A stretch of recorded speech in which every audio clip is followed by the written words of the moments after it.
Good morning, afternoon, evening, everyone, and welcome to the season one finale of Get Set to Thrive podcast.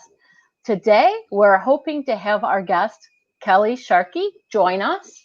But like all good things, we're having issues with technology.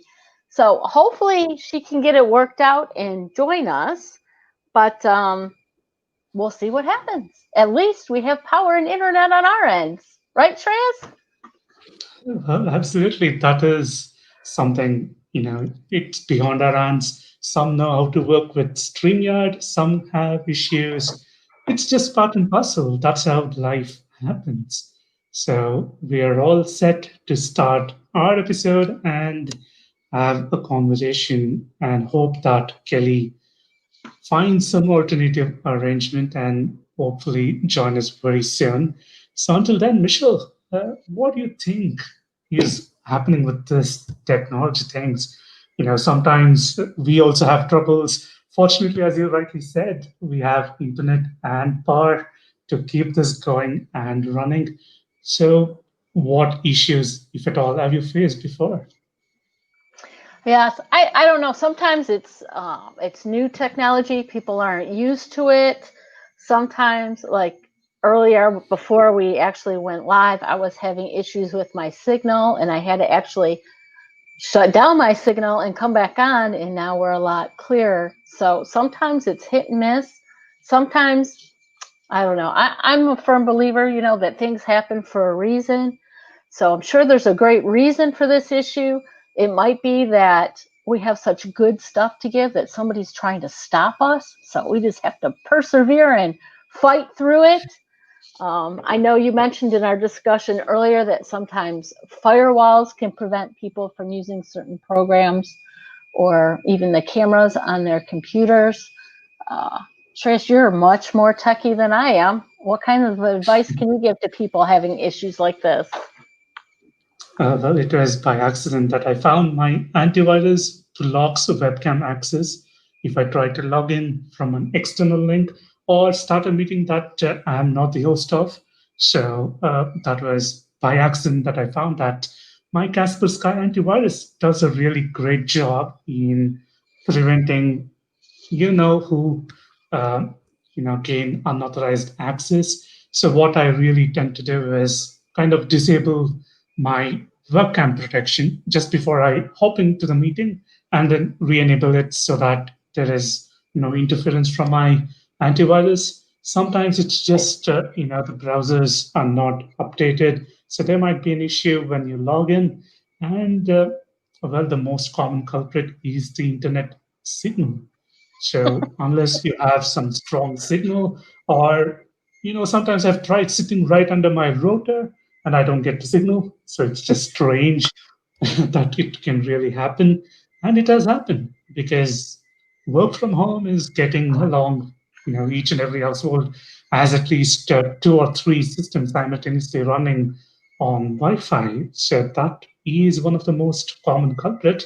Otherwise, if you're too worried about protection, such as myself, who use Casper Sky or any other sophisticated antivirus, I think that might be one of the major issues. It's always better to just have a look, get it set, because we did try to arrive about 20 minutes earlier. Um, I had no issues. Of course, Michelle, you had issues with the signal, and I don't know what Kelly is facing because even Rob had the same issue last week. But as things move along, let us just hope Kelly is able to join us. Otherwise, we'll just have a great discussion so that the audience who are listening and tuning in across platforms get some takeaways for making the week productive. Yeah, it's funny that you mentioned about the Wi-Fi. Actually, that our Wi-Fi is now we're having such issues with our Wi-Fi that I'm actually on cellular. I actually made sure and purchased cellular for my laptop so that I would always have internet access. And even then, you still have problems. And if you're having issues with your Wi-Fi in your house, another thing to check is how many devices are accessing the Wi-Fi. If you don't have a strong enough bandwidth, you might need to kick some kids off of games or movies to be able to do what you need to do. But Kelly's still having some issues. I'm going to send her a little message. It is comforting, but not really, doesn't make me happy, but comforting to know that we're not the only people who have these problems. We watch and listen to other broadcasts and podcasts, and people are also having issues. Like you said, there's a lot of people working from home, so I think that the web is just being pulled a lot more, utilized a lot more than it used to be pre-COVID. Absolutely. And this is a very perfect example to show that life happens. And if you have a positive mindset, you can move along and get a great conversation going. Yes, it's a bummer that we won't be having Kelly, if at all she cannot join. But let us just not have that worry us.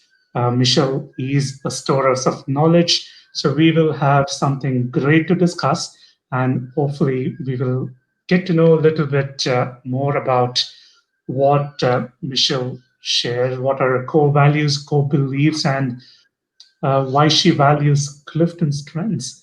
And if I remember right, Michelle, just a little while ago, I think I read a post from you and you're offering a great deal to people. Would you want to elaborate a little bit about what you're offering and how that might benefit our viewers? Well, thank you for that opportunity, Shreyas. Yes, because this is the holiday season, and a lot of times we want to buy gifts for someone special, but they have really everything they need, and sometimes everything they want. So when you think about what to get somebody, something special, something that stands out, there's lots of custom gifts you can give. But I would like to think a gift of a stronger you is something that's very unique. And it's so unique, it's all about them. So I'm offering a 25% discount on my package of a Clifton Strengths All 34 assessment. That assessment includes the results of the All 34, which Gallup provides reporting on that, and also other links to information to help you utilize that. And you also receive a 90-minute debriefing from me where we go over your results. And depending on where you are in life and what your understanding of Clifton strengths is, how we delve into that. It's really an introductory session to get you to understand what's right about you, where your strengths are, and how you can utilize them or have utilized them in your life. I have found that my clients who have taken the assessment and received a debriefing have fallen in two categories. One, they either get an affirmation or a confirmation of who they are and how they are, because Clifton Strengths is not a picture in time. It's really about how you do things. So it's really about the core you. It doesn't tell you what you should do, but it tells you how you do things and how you can be successful in the things that you do.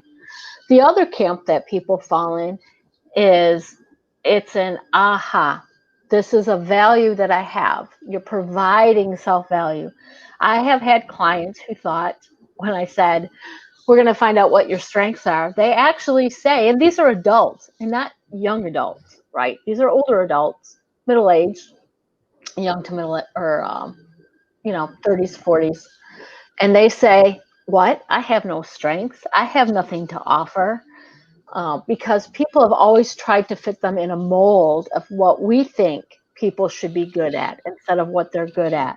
So when they take the assessment, they're first amazed that their strengths, which there always are, and two, when we talk about the results and they can actually see how these strengths have manifested in their life from the time they were young children to their time now and how they can go forward with them, it's amazing. And it's so rewarding for me to see people realize their intrinsic value of what they have to offer. Again, if you know me at all and have seen any of my content, I believe that everybody is unique We are given gifts and talents that other people don't have so that we can complement each other and do something great together. So if you're interested in this gift, you can message me for details. It's 25% off my original price, and I'm only selling limited quantities because it's a really, really good deal. So you can hit me up at cultivateandthrive@gmail.com. Hit me up on LinkedIn. Put a comment here. Um, Facebook. So I'm around. Let me know. But thank you for that. Shreyas, what have you got going on for the holidays? Um, I haven't got much planned because most of my holidays will be spent on preparing myself to make that big journey to Germany, which I'm very much excited to prepare for. Because one thing, obviously, is the weather. The second is to be mindful about the various restrictions and the impending lockdown measures that might be put in place just after the holiday season. So I'm trying to be more mentally, physically, emotionally prepared to make that shift and take on with my new responsibilities. So as of now, I'm just planning to give out 20% discount on my sessions rate. So I'm not planning on implementing any new program until I go back to Germany and settle down because I don't want my clients to have a gap where because those 10 days will be really crucial for me and to get to cool down my nerves to get settled it just takes about a fortnight for me. Um, but nonetheless, I'm just so excited that this season is bringing in joy. I see economies growing back, especially in India. The situation seems to be developing on the positive side, which I'm really happy. Although there are many other issues that are currently plaguing the country, but it's safe to say that we will make positive impact very soon. So, having said that, let us just get to know your personality a little bit deeper. So, I'm really curious to know what are your core beliefs and do you have any particular niche? Yes, and while I'm talking, I'm going to try to resend the link to Kelly because she is still having some issues. Um, my mind's in two places. Forgive me. Can you repeat that question? I'm just really curious to know. I think we have discussed it personally, but just for the benefit of our audience, I'm really curious to know what are your core beliefs and do you have a particular niche that you want our audience to know about? Okay, great questions. So, yes, I have, well, in my Clifton Strengths Assessment, belief is number one. So I have a lot of beliefs and they're very strong. And it takes a lot to convince me otherwise. So my core beliefs are that, like I mentioned earlier, we're all unique individuals gifted with talents and strengths to better each other. We are better together. We don't fit the molds that we have always been taught. I think most of us, the majority of us, all our life are told you need to be a well-rounded person. You need to be good at math. You need to be good at whatever language is your language. Um, you need to do whatever. I mean, if it's a musical family, then you need to be good at music. Our parents definitely tell us what we need to be good at, and then society also will tell us what we need to be good at. We need to fit in little boxes, right? Everybody needs to go to college. Well, that's not true. We're all unique. We have unique talents. We have a unique style of how we use our talents to learn, to do things. Once we can grasp that, we can, sorry, got distracted by a comment. We can actually become a better version of us and help people.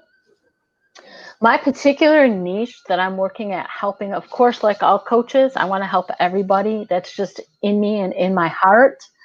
But particularly, I really connect with and can speak to women who are maybe late 20s to middle age, maybe a little bit older, who are feeling stuck, unfulfilled, unappreciated, don't know where they're going in life. There's something that I went through in my life that I just felt like, you know, who am I? What am I supposed to be doing? So I really want to help people with that. Um, and I think Clifton Strengths is a great tool, but it's only a tool. The coaching process will really help you delve deeper into yourself to find the answers that you seek. Uh, Absolutely. we have a question from Mr. Andrew Lopez. How are you both fully expressing yourself to your clients? That is an interesting question. Um, I believe that trusting in my coaching skills and allowing myself to bring all these skills into my coaching practice, and at the same time allowing myself to acknowledge the little bit hint of nerves that I feel every time I work with a new client. It's just totally normal to feel so. And being detachedly attached to your client, I think that these two things will really help any coach express fully to their clients. And what other way than acknowledging and validating both yourself as a coach and what the client feels? I think these two things will really help develop great dialogue and at the same time ensuring the space is safe for the client to safely express their opinions, feelings without any hint of judgment. And we always are very curious, which I think you would have noticed. I always say I'm curious to know because I don't want my judgment to impact when I speak. So we use carefully thought of empowering open ended questions which help us really express and also understand what the client is telling. Ultimately, it's just following the lead of your client because that is what any good coach will do. They follow the lead of the client. They better, or I would say, actively and intuitively listen to what is being said, pick up the energies, use acknowledgement, validation, championing, celebrating, and a host of other skills to continue that dialogue and see to that the client feels safe every moment during the session. What do you have to share, Michelle? I think that question can go in different ways, so I'm not quite sure what Andrew was looking for. For me, um, as far as expressing myself to the client, I agree with Shreyas that our own advice and individual opinions is not what coaching is about, right? That's for our mentor or for a friendship. Coaching is really about delving deep with your client into their inner self to get the answers that they need. Oh, looky, we have Kelly. I'm going to put her on. I'm so excited. Okay. She's laughing at my glory. Welcome. I made it. Thank you. Yay. Finally. Oh my gosh. Finally. Well, I mean, it's great that you can be here. We're so happy to have you. It's obviously going to be worth the wait, right? To have you hopefully. here because Yep. all good things Hopefully. are worth the wait. So we thank everyone for hanging with us. And tell us a little bit to start. I'm going to jump right in. Who is Kelly Sharkey? So Kelly Sharkey is a very, as my Rob likes to put it, very down to earth. I'm one that can put on a fancy dress and get dolled up and go to a nice ball. And I'm also one that can go out camping and not shower for several days and doesn't mind getting down and dirty. I am very athletic. I have a big heart. I love helping people. I love animals. I love music and reading. I'm always, ever since I was a little girl, I've always had a book in my hand. My family gives me, I mean, they've got so many stories to tell of me. You were always reading, you know. We'd be driving in the car and, oh, did you see that? No, I didn't see it, because I had a book in my face. I was constantly reading. I love to learn and be entertained. I have a wonderful family that we've always put family first. On my mother's side, we've got a huge family, lots of cousins and aunts and uncles, and we have reunions and gatherings, and we're very close.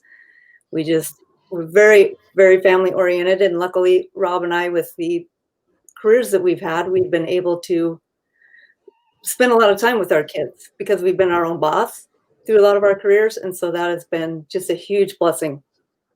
Huge blessing. So I have an older brother. I have two younger brothers.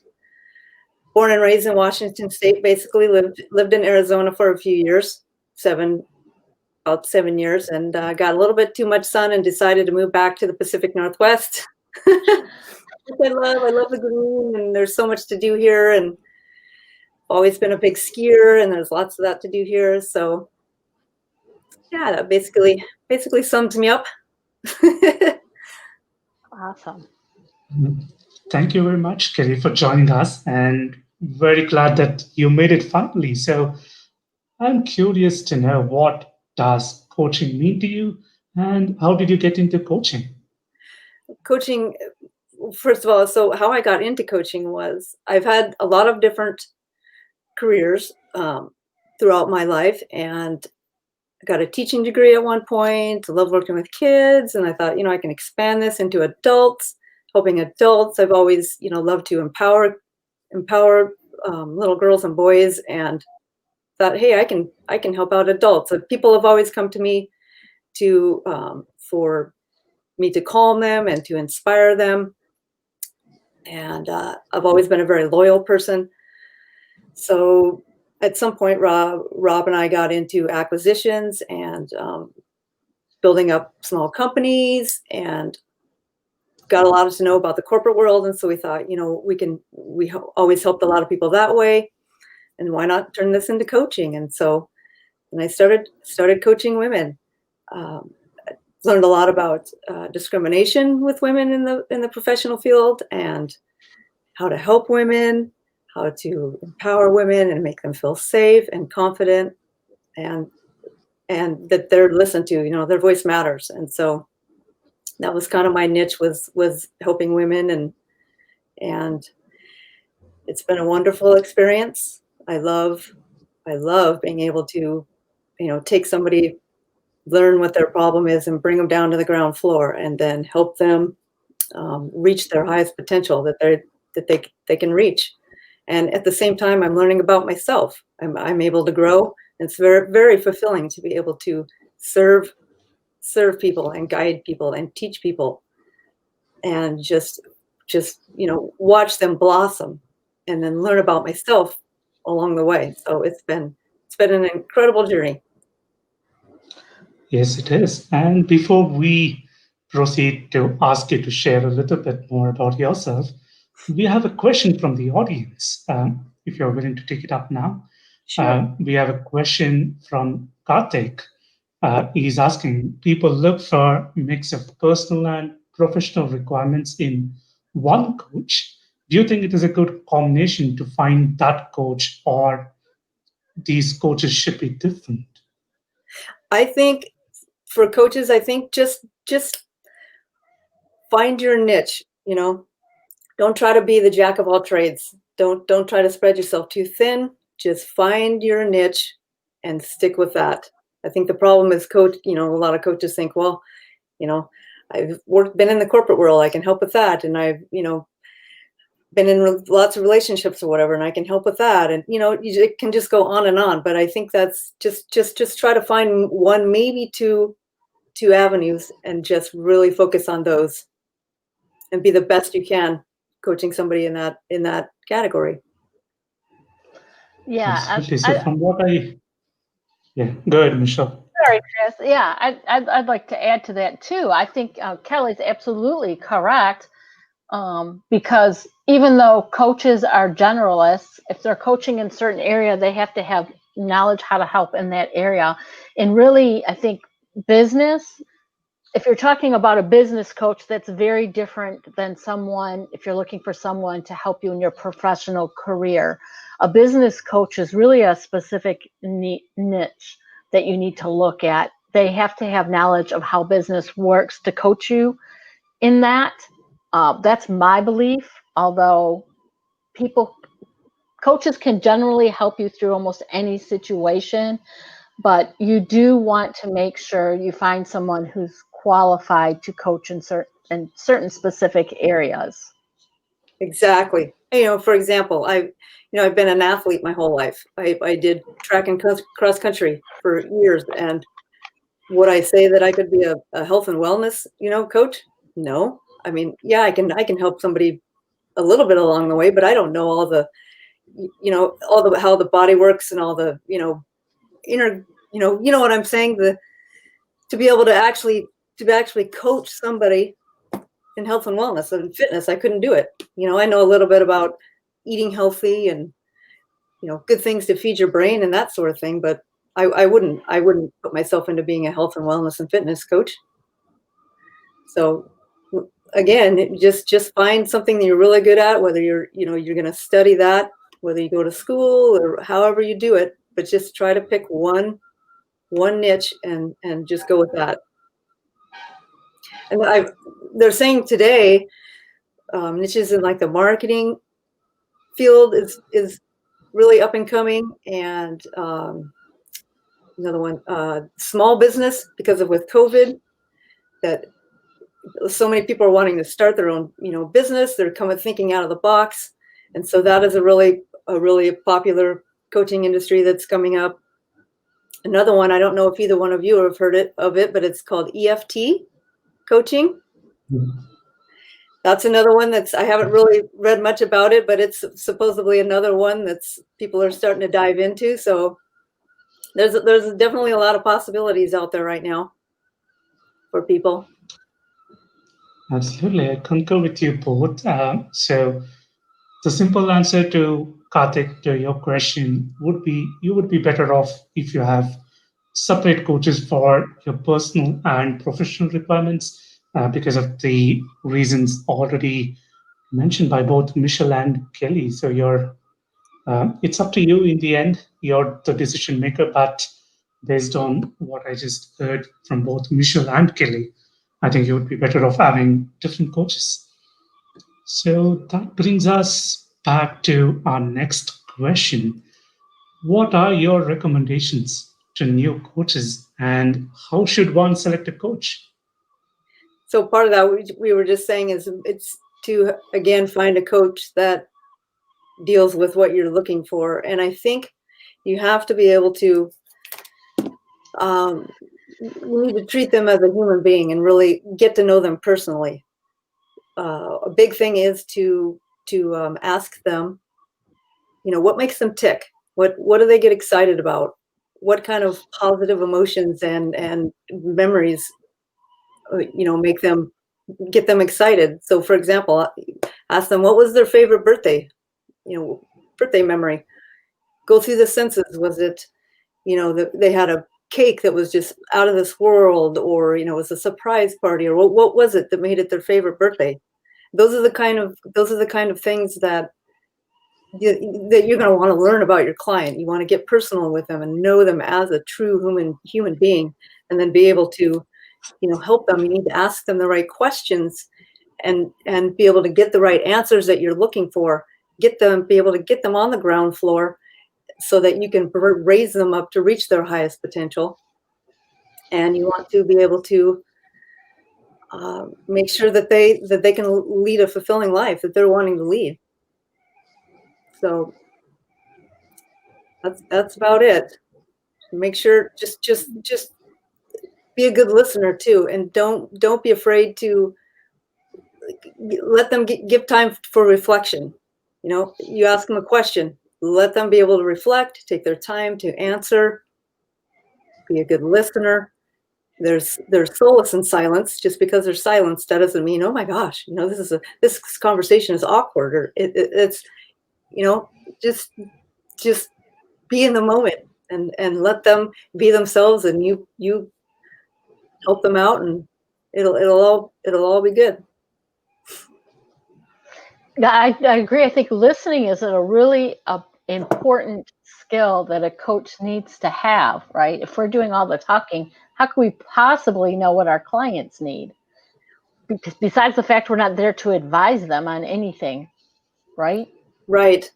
And being a good listener, you've got the body language. It's and you can tell, I can tell right off the bat if somebody's not interested in what I have to say. And I always try to give my full attention to somebody when I'm talking to them and listening to them. So body language is a big thing to watch out for. Awesome. We have another question.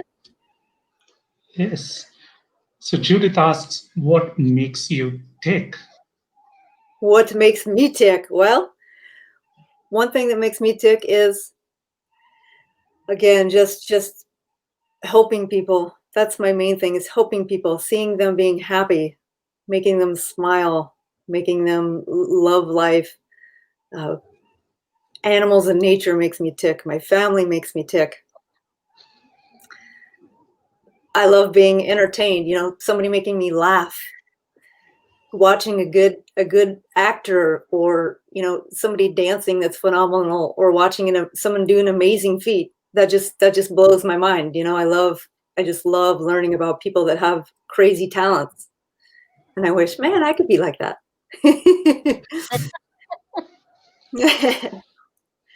Awesome. So if you're willing to share, we would like to know how your clients benefit from you as a coach. And if you have anything specifics you can share, of course, without giving names, some of the wins maybe you've had and what they can expect from Kelly as a coach.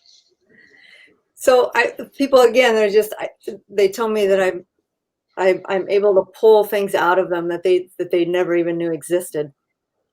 I'm able to see things. I'm very good at reading people. I've always been very interested in a huge people watcher, and so I'm very interested in how the brain works. And so I'm just very in tune with people, and I can guess what they're thinking. I can kind of guess what things are going to happen before they happen. So I'm very in tune with a lot of people, and just very able to help them with their problems.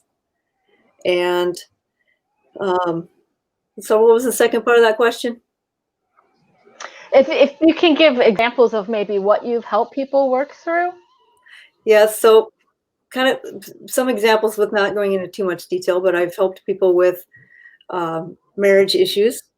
I've helped women with trying to start their own career and just going through the struggles with that. I've helped women with parenting, how to battle, having a full-time job and raising their kids, and supporting their husband, and you name it, just how to deal with all those different kinds of situations. So is there a specific niche that you look for when you're looking for clients and marketing to clients, or is it just mainly women in general? It's just mainly women in general. I've helped a few men, but it's mostly women. Okay. Just with my upbringing, that I've found that, women, it's definitely an area that needs a lot of help. So that's what I dove into.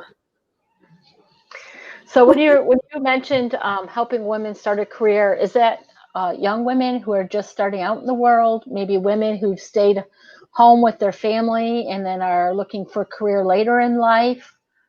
Or is it somebody looking for a career switch? Or has it been a variety for you? All of the above. Awesome. All of the above. I've had so many people ask me, how do you do it? How do you and Rob, work together? How have you worked together for so long? You know, this next year we'll be going on 22 years of marriage, and it's, you know, they're like, I could never do it with my husband. You know, we'd be together for, you know, 2 months, and I'd want to be pulling out all my hair, and you know, but we've been able to make it work. You know, I know a lot of coaches have had a coach throughout their lives, and what's great about Rob and I is he's my coach and I'm his coach. When he doesn't know something, he comes to me and I'll help him, and vice versa. And if neither one of us know the answer, we'll go, you know, pull out a book and learn. We're always learning and always reading, and so it's been wonderful. That's great. Congratulations on the 22 years. That's a long time. Yeah, thank you.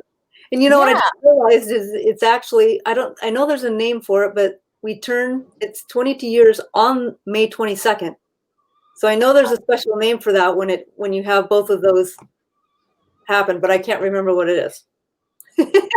Like if your 16th birthday is, you turn it on the 16th, there's some name for it, but I don't know. But I just thought that was kind of cool. Yeah, I have no clue. But you bring up another great point about coaches is that they should always be learning, right? That's, I think, something that's also in common. A lot of coaches have in common is they do like to learn, and that it is, well, it's an ever-changing industry. It's not really regulated now, so that may happen in the future. But there's so much to learn in new ways to help people.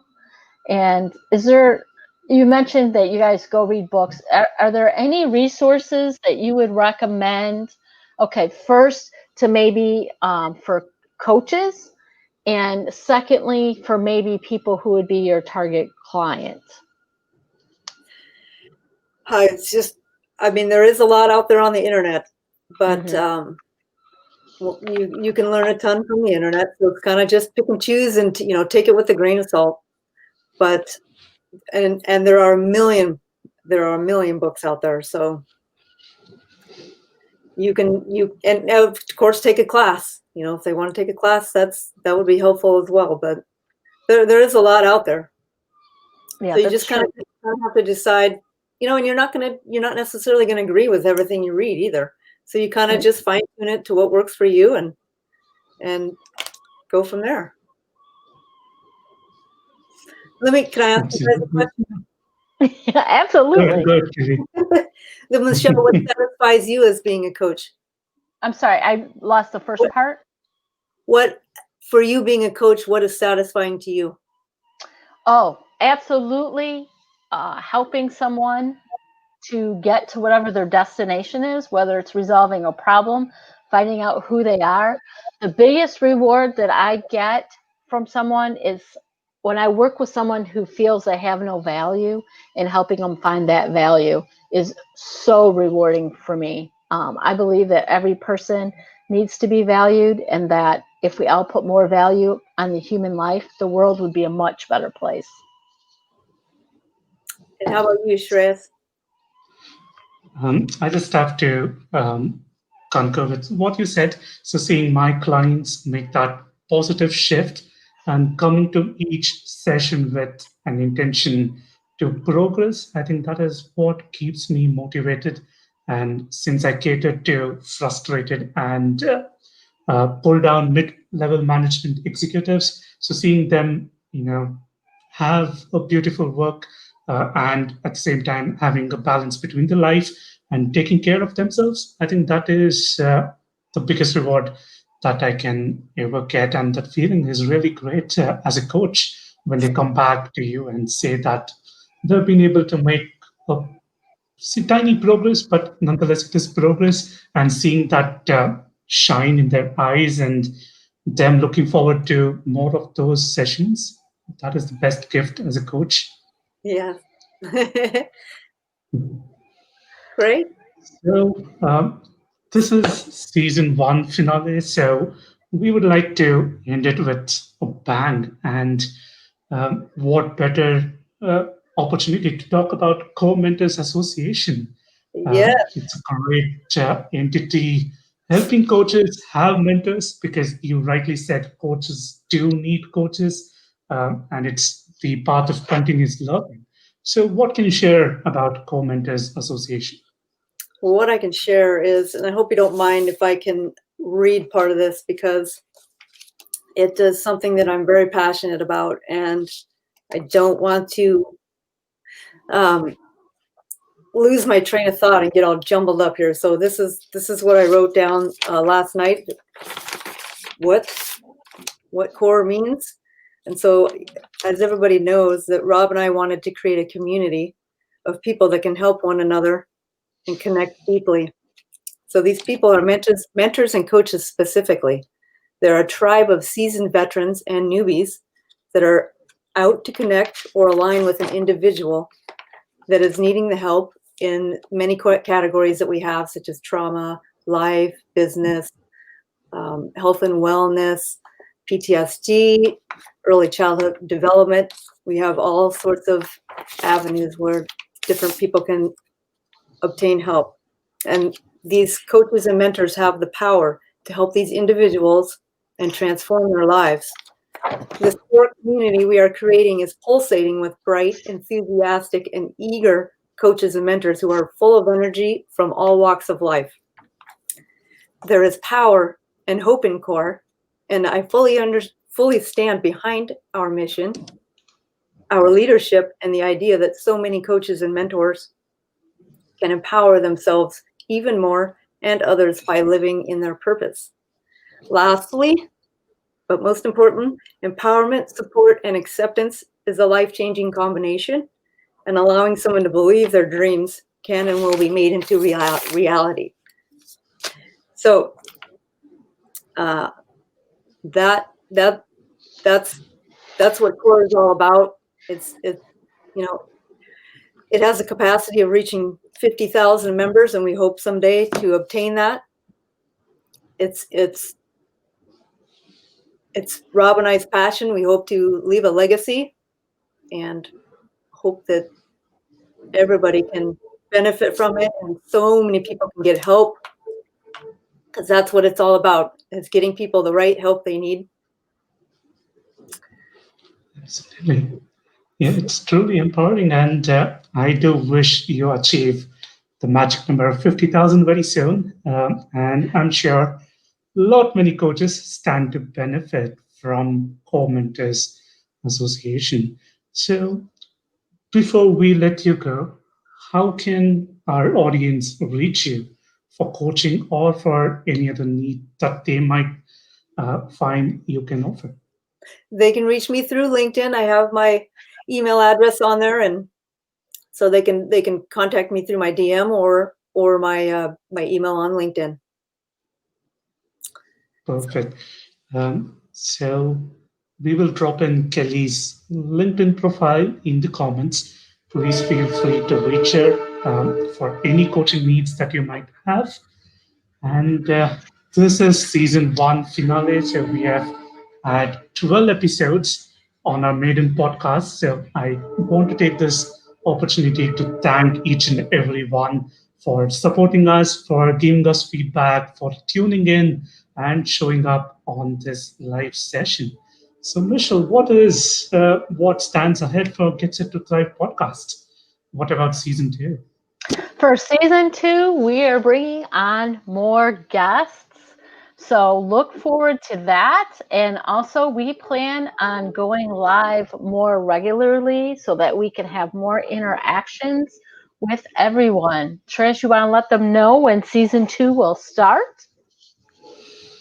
Um, as per our plans, we plan to launch sometime during the second week of Jan, take a month break to celebrate the holidays with our family, get our stuff together, and bring in some great guests such as Kelly. Kelly has been more than gracious to come on live, although it's just our maiden podcast. So I'm very grateful and want to thank you for allowing us to interview you and sharing all about yourselves. So stay tuned, watch the space, more exciting announcements will follow.